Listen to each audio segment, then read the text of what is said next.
আরে ভাই, ডাক্তার বানান, ব্যারিস্টার বানান, তলাবুল ইলমি ফারিদা, এটা রাসূল কারীমের হাদিস। তোমার বাচ্চাকে আগে দিন শেখাও, তারপরে দুনিয়া শেখাও। সুবহানাল্লাহ, সুবহানাল্লাহ। তোমার বাপ মা যদি তোমাকে আল্লাহ আল্লাহ রাসূল থেকে দূরে ঠেলে দেয়, ওই বাপ মা তোমার জন্য গজবের কারণ হবে। ও আবনাউকুমের বিপরীত, তোমার সন্তান সন্ততি যদি তোমাকে আল্লাহ আল্লাহ রাসূল থেকে দূরে রাখে। আমাদের দিকে আছে, বেলা 1টার সময় মা দৌড়াচ্ছে স্কুটি নিয়ে, কোথায়? বলে আমি যাচ্ছি আমার বাচ্চাকে রিসিভ করতে, নার্সারি স্কুলে পড়ে, বেলা 2টোই ছুটি। তাই মা গিয়ে দাঁড়িয়ে আছে স্কুটি নিয়ে, ওর বাচ্চাকে স্কুল থেকে বাড়ি আনবে। ভালো নামাজি মাটা আর নামাজ পড়ে না। জুমার দিনে আমার চাচাজিরা মসজিদে এলো না। চাচাজি কোথায় গেলেন? বলে নার্সারি স্কুলে, আজকে আমার বাচ্চার পরীক্ষা ছিল, ওকে নিয়ে যেতে আনতে হয়, তাই পরীক্ষা দিচ্ছিল, আমি বাইরে দাঁড়িয়ে অপেক্ষা করছিলাম, আমার জুমা পড়া হয়নি। এমন সন্তান তুমি তৈরি করলে, সন্তানের জন্য আল্লাহ ভুলে যাও, সন্তানের জন্য রাসূল ভুলে যাও, সন্তানের জন্য আল্লাহর পথে চলা ভুলে যাও। এমন সন্তান যদি তোমার হয়, নাম্বার 3, ইখওয়ানুকুম, তোমার ভাই বেরাদার। তোমার ভাইটা তালার উপরে তালা বানিয়ে কোটিপতি হচ্ছে, তোমার স্ত্রী তোমাকে রাত দিন বলছে, দেখো না একতলা বাড়ির মালিক 3 তালা হয়ে গেল, তুমি হালাল পথে চলে, জায়েজ পথে চলে কুড়ে ঘরে থাকো, না না ভাইয়ের মতো সম্পদশালী হও। তোমার ভাই যদি অসৎ পথে চলে, তোমাকে আল্লাহ আল্লাহ রাসূল ভুলিয়ে দিয়ে, তোমাকে ওই আখিরাত থেকে ভুলিয়ে দিয়ে দুনিয়ামুখী করে দেয়।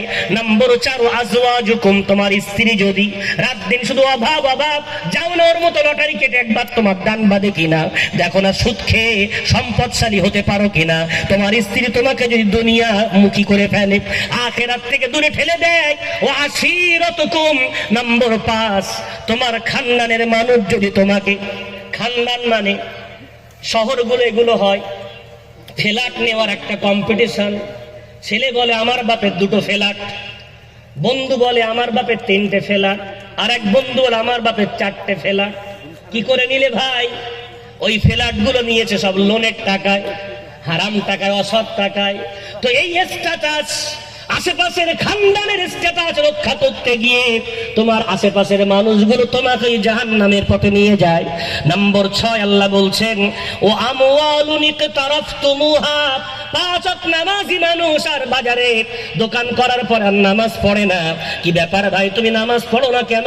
বলে আমওয়াল, আমার ওই সম্পদ, আমি যদি বাজার থেকে নামাজ পড়তে যাই, আমার বেচাকেনা বন্ধ হয়ে যাবে, আমার সিজন অফ হয়ে যাবে, উপার্জন আর করতে পারবো না, এই সম্পদ। ওয়াতিজারাতুন তাকসাউনা কাসাদাহা, যে ব্যবসা তুমি করো, ব্যবসায় ভাটা পড়বে, এই ভয়ে তুমি যদি আল্লাহর পথে না চলতে পারো। নম্বর 8, ওয়া মাসাকিনু তারদাউনাহা, আলিশান এসি রুম বানিয়েছে, ও মসজিদে গেলে গরম লাগে, ওই মসজিদে আরো যায় না, ওয়াক্তীয় নামাজ আর পড়তে যায় না। কেন? সুন্দর বাড়িতে থাকতে আরো ভালো লাগে, ঘরের বাইরে গেলে বড় কষ্ট হয়। ওই যে আলিশান নমরুদ ফেরাউনের মতো বাড়ি বানিয়েছো, ঘরের বাইরে তুমি যাও না। এই 8টা জিনিস যদি তোমাকে আল্লাহ আল্লাহ রাসূল থেকে গাফিল করে দেয়, ফাতারাব্বাসু, অপেক্ষা করো, অপেক্ষা করো, আমি আল্লাহ হাত্তা ইয়াতি আল্লাহু বিআমরি, এমন শাস্তি তোমাকে দেব, এমন পাকড়াও তোমাকে করব, এমন ভাবে তোমাকে ধরব, দুনিয়ার কেউ তোমাকে ছাড়াতে পারবে না। ওরে বান্দা, ওই জন্য আমি আল্লাহ বললাম, এই আধিক্যতা যেন তোমাকে আল্লাহ থেকে বিমুখ না করে, রাসূল থেকে বিমুখ না করে, আখিরাত থেকে বিমুখ না করে। আল্লাহকুমুত তাকাসুর, এই আধিক্যতার নেশা যেন তোমাকে আল্লাহ আল্লাহ রাসূল এবং আখিরাত থেকে দূরে সরিয়ে না দেয়।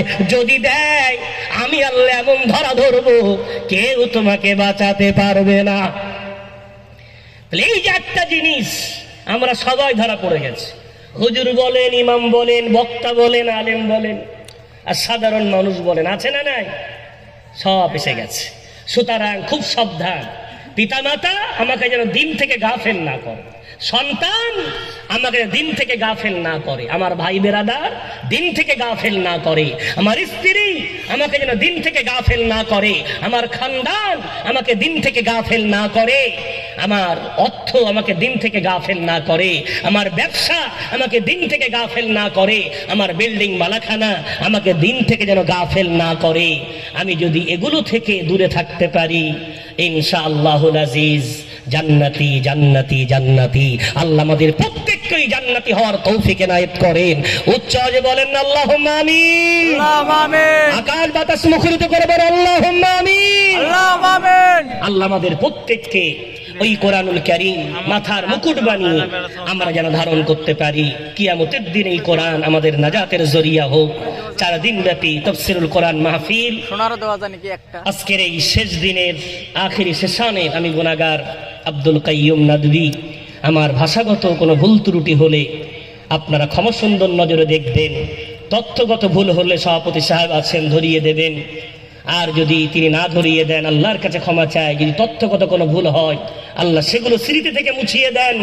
আজ সঠিক তথ্য দিয়ে থাকি, আল্লাহ তার উপরে প্রথম আমাকে, সেই সাথে আজকের অসংখ্য এই শ্রোতা মণ্ডলীগুলোকে আমল করার তৌফিক এনায়েত করেন। আমিন সুম্মা আমিন। ওয়া আখির দাওয়ানা আনিল হামদুলিল্লাহি রাব্বিল আলামিন।